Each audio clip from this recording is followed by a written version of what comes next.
Hello, I'm Mike and welcome to the workshop. And it's spooky season, but also I need to make a prop for a show.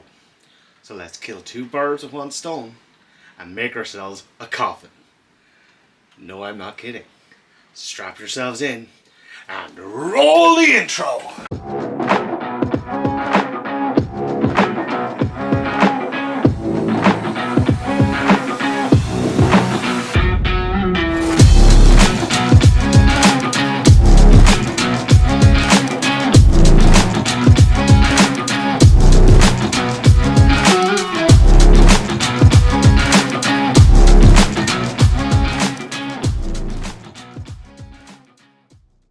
So this is what I'm going to be making this week.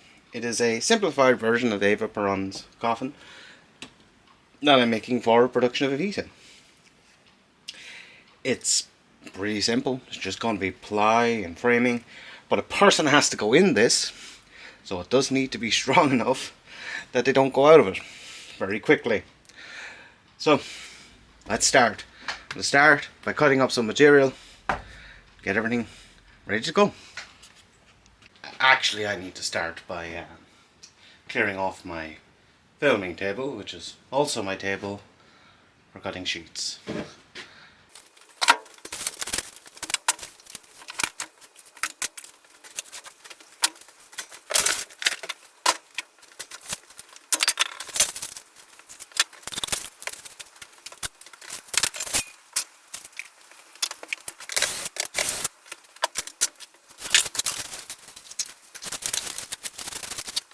So doing work like this in a small workshop is difficult, but if you have a track saw, you can very easily cut up materials from sheets into the sizes that you require.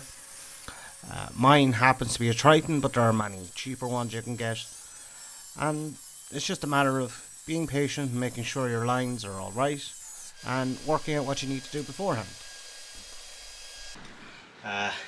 It has been a while since I've cut full 8x4 sheets in the workshop, and there will be an upcoming project where I completely redo the layout of this workshop in order to give me the ability to do it with relative ease. So look out for that. Anyway, here's our main bits out. The next thing I need to do is get these into that octagonal shape for this octagonal coffin, and then we can start cutting spars and supports and assembling it. Now I'm making this very close to how an actual coffin would be made, so spooky. Like I said, someone is going in this, I want to make sure it's as safe as houses. You know what I mean? So what I've done here is I have marked the shape on one piece of ply here, and because the top and the bottom are going to be matching shapes, I'm just going to screw these two pieces together in advance of cutting those angles. So roughly here, these are breaking down as sort of quarters. So I will have 1/4 will be on an angle, then a flat quarter, or flat 2/4, pardon me, and then the final quarter will be on an angle. This is to give the impression of the shape of the original coffin, which actually had completely rounded ends. It was nearly pill-shaped. So once I have everything lined up here, I just stick a couple of screws into it just to ensure that it won't move, and then I cut them all at the one time so they're a matching set. Now I'm just freehanding this, I'm not using the track on the track saw, but when you're using a track saw you always want to set the depth of cut to be about 1 mil thicker than the material you're going to cut, and also ensure that you're using extraction. This is a general tip, but you don't want to be sucking up any of that sawdust, particularly with MDF or ply. There's a lot of stuff in the blade.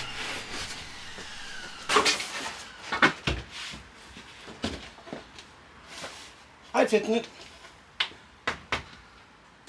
So now we have our top and a bottom. So what I'm going to do is I'm going to have in each corner and each joint I'm going to have a vertical piece that'll allow me to screw my side pieces on. It also gives this some really nice strength. Like I said, there's somebody going in this. So that's going to be the next step. And these each have a unique angle so that they meet where they need to meet. So I'll start, I got these to length first, then I'll run them through my table saw to put that angle on it. So in this case, the corner pieces will get a 7-degree angle on one face, and this allows the ends to be at quote unquote 90 degrees. And I cut all my uprights at this angle because for the middle supports or uprights I cut a second 7-degree angle on that face to create a sort of a point, and this is where those sides will meet.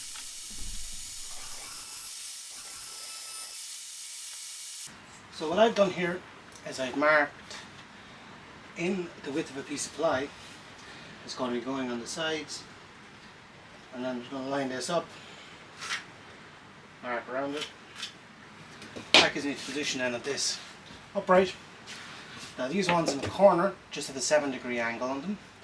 The ones for meeting here in the middle have that 7-degree, and then another one at 7 to allow for the meeting. So I'll just mark that again because it didn't mark it fully.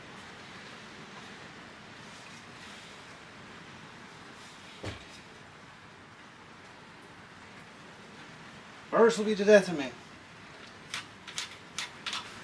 So with that in place, I can drill a couple of holes through here, and then I'll super glue this down temporarily, and I'll be able to screw it from the underside.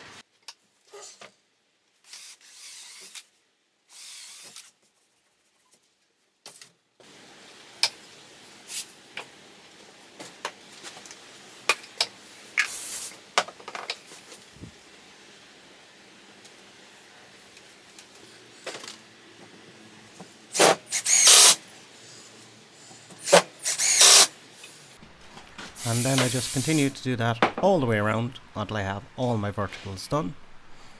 And then we're ready to move on to putting on the top supports. Right, now we're on to the next stage where we're going to put a top on this to give us rigidity. And I'm just using my, because the sheet is a little bit cattywampus, I'm just using my carpenter square here to make sure that these are straight up, straight across, and then I'll cut my angles to match. Now for this, calculation is not vital, so what you do is just mark each side of your miter and cut it at that line, and then you'll be able to do it all the way around. Takes a little bit of the guesswork out of it. Just to demonstrate what I was saying there a minute ago, so I have this lined up where I want it to be. I'm going to mark this space, and then in on the inside, the opposite corner. So I have a mark on both faces. I can then get a straight edge.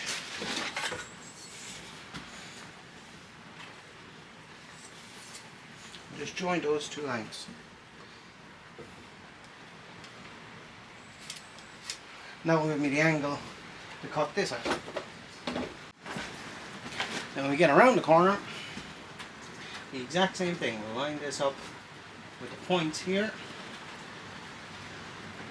Nice and perfect. And then just score a line with your pencil. No fancy working out. Work great for non-compound angles. And then we just simply adjust our saw so that the angle matches that pencil line. And I always recommend going relatively close and then working your way into a final fit. And that, well, that's good enough for my work.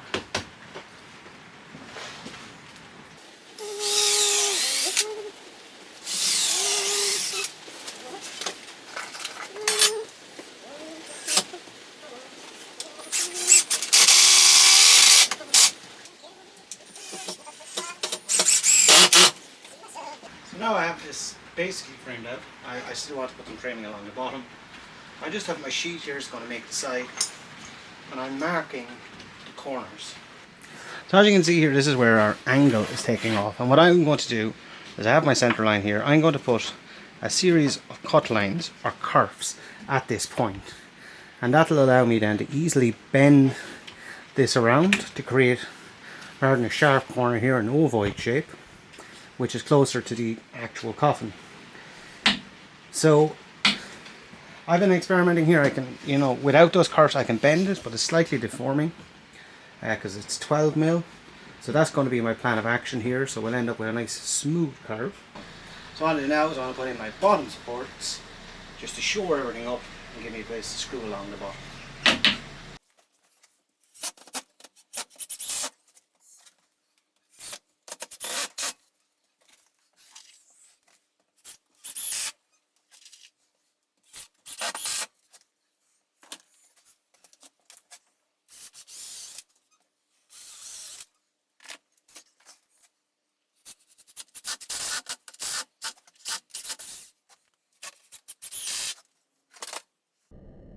So there's a thing with props. Sometimes it's not as important that it is right, but that it looks right. So this height here is, according to the internet, the correct height for a coffin. The problem I have is I don't think it's the correct height for what I need, because the idea behind this is that you can see Evita in it. So if I do it this height, 18 inches, you're not going to be able to see her. So it's time for, unfortunately, a bit of jiggery pokery. So I've come up with a new height here. I'm taking about 4 inches off the height of this. And yeah, I'm just going to mark the legs, I'm going to cut it, and when you come back this will be shorter and we'll move on to putting on the sides. I reckon Mr. Calloway would approve. Right, let's get some sides on this. So we're going to achieve this curve in the side with a kerf. Well, what is a kerf? Well, a kerf is the width of a saw cut. So, you know, your saws, every saw has a kerf. But in this case, what we're going to do, or what I have done here in this example, is I've cut 2 slots almost to width. There's about a mil left of this, and this is just a test piece. The idea here is then that the inside faces here, these little points, can come closer, and this creates a curve on the outside. And this will allow me then, just to zoom in here, to place my sides on and then have them follow that curve without having a joint here. So that's what you're going to see next, a montage of kerfing, and then I'll glue it up and I'll fill the kerf with an expanding glue to fill that and make that nice and strong, because you don't want this cracking again. So let's get to it. Also, with the kerf, you want to make sure that you're always, you know, bending it the way. You can see there's a flat here. I went a little deep. But you also want to make sure you're bending it the way you want to go. This is only 2 kerfs. Ideally, you'd want a thinner blade and 3 kerfs. But if you go the way you don't want to go, because there's only a mil there, it will snap. And this is what's referred to in the business as foreshadowing. So I'm using those marks that I made earlier at the joints for my center point of where my kerfs are going to be. I did have to cut these down in height to match the cut down of the side, but I made sure that I didn't cut off these marks. Now I'm fairly confident with the use of circular saws, so I just freehanded these cuts, but feel free yourself to use a guide when you're doing it. And up until this point things were going pretty well. So I have my kerfs cut and I'm just sitting it here on the lip of the bottom, just checking that the lines are in place and it's going to bend where I want it. And yeah, cover the kids' ears in, oh, I don't know, 3, 2, 1, there you go. Well, that was, shall we say, only a partial success. I mean, it worked fine here. I have my nice curve. But here we're going to a corner. Now luckily this is painted, so I'll be able to tighten this joint up and sand it into a curve, the same as the other side. Now if this is a veneer job, Oh, I would have to stop for 2 hours. Anyway, let us continue with cladding this coffin.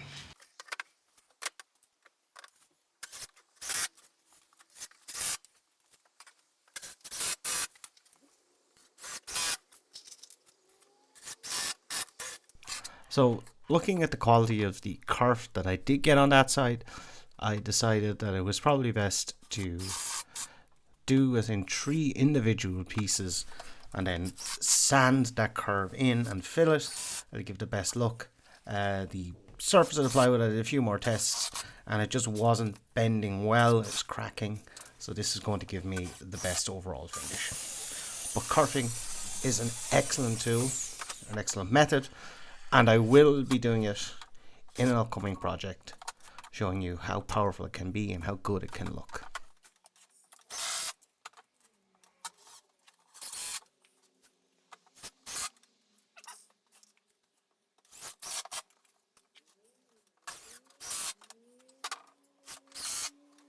So for the ends here, I actually just cut them as square pieces. Those side pieces that come to the end, I cut at a 7-degree angle so that they were flush. And when the ends are in place, then I just trim it up using my block plane, so it's all nice and smooth. I'll then fill the end grain of all this so it looks lovely and slick. And with that, the coffin is actually made. So now it's time to start adding flourishes. The first one I'm adding here is this piece of Scotia mould on the lid. This will give an impression of thickness, and I'll also put in a piece of 12mm that'll be raised up inside the Scotia to make it look like we have a really thick lid whilst not making it overly heavy.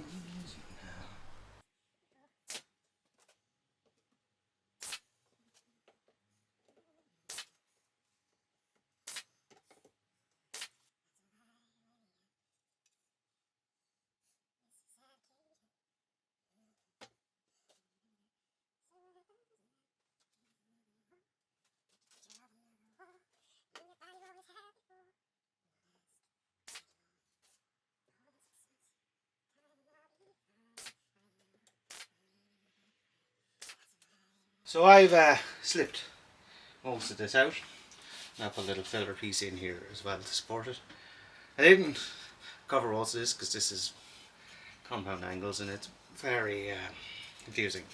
But I will give you a few little tips. So when you a mould like this, like a Scotia, that is meant to go to 45. You want to place those face edges against the saw. I'll show you what I mean here. So I have my saw here and I want to cut a 45 at the corner. So I'm going to make sure that this flat is against the base and that flat is against the face of my saw. Keep that nice and pressed. But you can see there, you can get your 45 like that, and that's a compound angle then. But it does take a little bit of thinking, and the real key is to always remember to keep those in face. That keeps them at 45, so you're just cutting in one direction. And mark where you wanted to cut, because trust me, it gets confusing. I always order an extra length, because even I fucked up a lot. Take your time, particularly like if you're dealing with something like this where it's an end piece or something. Take tiny little bites, because particularly on a mortise, or not a mortise, on a mitre, the smallest little bite can make a huge difference on the fit. You want it to be just perfect so the edges will line up. If you go a little too short, your edges won't line up. And you won't have a really nice mortise. Here, there's a little twist, but we can take that out with a pin. But besides that, that's pretty good. So the next thing I want to do is, in this area here, I'm going to put in another piece as a riser. So I'll have a lip around here in gold, everything else is black. So I'm going to line this up, mark around my slips that I put in, and then I'll offset the thickness of the top of the slip, cut this with a jigsaw. The reason I didn't do this first is I wanted to get all these joints nice and tight and fit this to the slipping, or if I cut an offset. As you can see here, I left this a little bit oversized, and earlier I trimmed it flush. So if I had done that, based it off this one, we'd be off and we'd have gaps and it just wouldn't look right.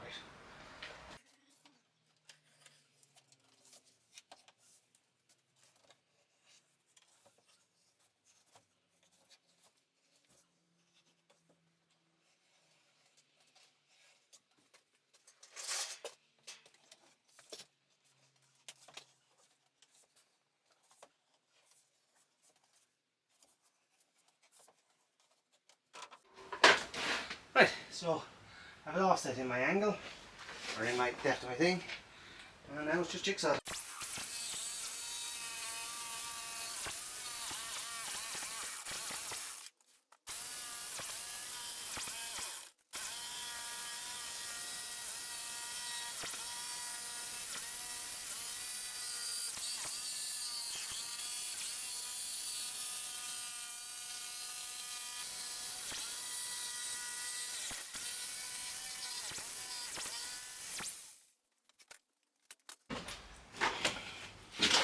So after a little bit of fettling,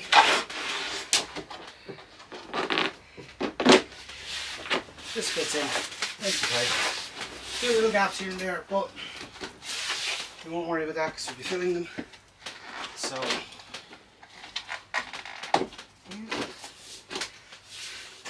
what I want to do now is, I'll put a few strips around the perimeter, one up the middle, and I'll screw this down to. And Robert should be your mother's brother. So now we can get this ready for painting. The lid and just a few more slips to add to the actual coffin itself. Then we can get everything primed, painted, and make a couple of accoutrements. Little fancy bits. We have a cross here, we have a sword. So yeah, nothing to it but to do it. And you can see the risers that I put in here. So I have a long one going down the middle and a couple going out the sides, and then the actual offcuts off the top I use to support the edges. The fact that it turned out to be a cross is completely coincidental. So around this point is when I got very close to the show going live, and I was actually in this show. So I didn't film a few of the steps coming up, but essentially after this point all I did was build any screw holes and end grain and gaps that were present, and I then primed and finish coated the coffin itself. And I also just added 2 rows of slips, one along the very bottom edge and one along the top edge of the coffin itself, just to give an effect. These areas will then be painted gold.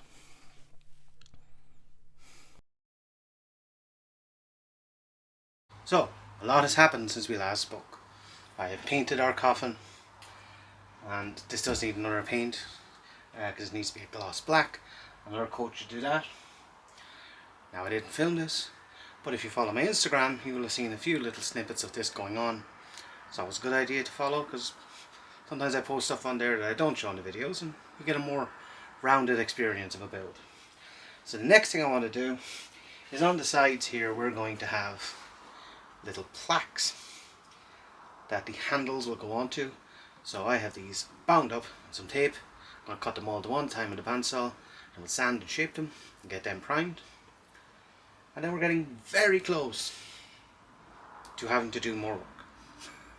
We're not done yet, but we're not far off. There's a few little ornamentations to make which I may or may not show. There's a cross to make, but that's only 2 pieces of timber, spray gold in a cross shape. And then we're going to line this like a proper coffin, and for that we're going to get out the old sewing machine and I'm going to make it out of a duvet. So let's go to the bandsaw and cut these parts.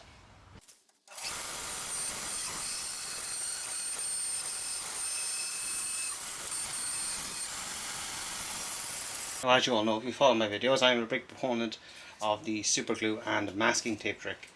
But for this,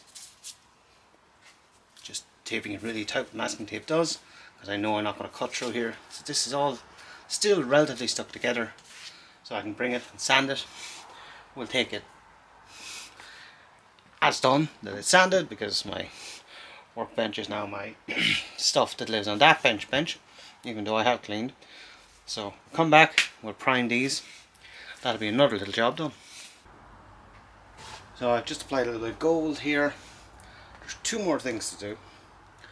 Line it and add the handles. So let's take the top off this and we'll line it. And to line it, it's going to be very simple. We're just going to use a mattress. Not a mattress, a duvet. I mean, you could use a mattress.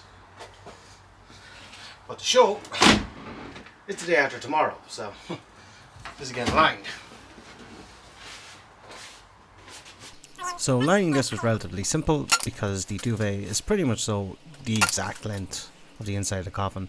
So I just start on one side here, stapling it along the top edge, and I leave a little gap at both ends. This allows me then to shove a piece in at the ends to close off. So with that first edge done, I just go along on the inside, pull it down tight and staple it. That's one side completed, and then we just do the exact same on the other side. Again, pulling it nice and tight so that everything looks smooth and looks as it would in a real coffin. So with that done, then the next step is just cut off the waste. So I just do it in short sections here, and then when it's cut, I fold and staple it along that edge again, pulling it tight so everything looks nice and smooth. And this turned out quite well, like from the distance that we've seen on stage. It does look like a proper coffin lining. I was very happy with how it came out.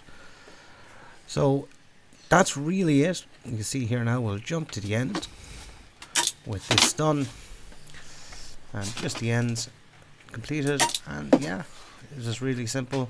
It's a cheap way of achieving this effect. Again, initially I was going to sew up panels, but this turned out really well and I was happy with the result.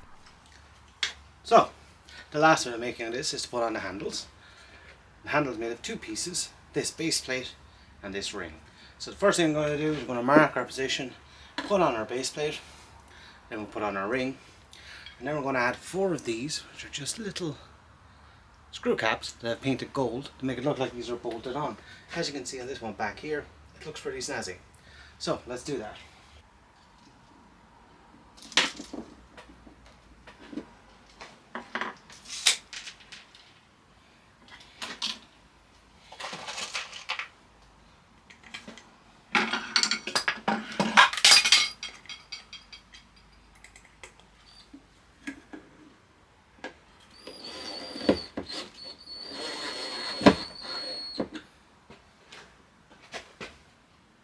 Now this driver may seem ludicrously long, but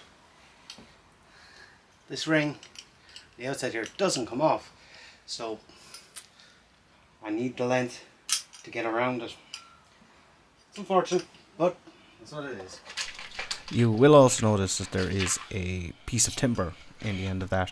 That's because these are very inexpensive towel hooks that I painted for this purpose. That piece of timber just adds a little bit of stability to it, a bit of strength. So it's tight fit in there. I did that with all the handles, and then afterwards, as a security, I didn't film it, but I actually put a dowel in the end of each of these and drilled this shallow hole into the actual body of the coffin, just to add a little bit of extra strength to prevent it from getting knocked around or broken when it's moved on stage. And here you'll see me just popping open those screw caps that I sprayed gold, and I put 4 of these in each black to both hold it in place and to add a little bit of visual interest. Just makes it look a little bit more striking from the audience's point of view. And that was really that. As I had said previously, this was 2 days before the show was opening, and this left my workshop about 2 or 3 hours after this. So I just pulled off the masking tape and straight to the theatre went. So thank you all for staying to the end of the video. As always, make sure you like, share, subscribe, all that fun stuff, and absolutely do try this at home. And here she is on the set, and this turned out really well. So thank you again. Talk to you next week.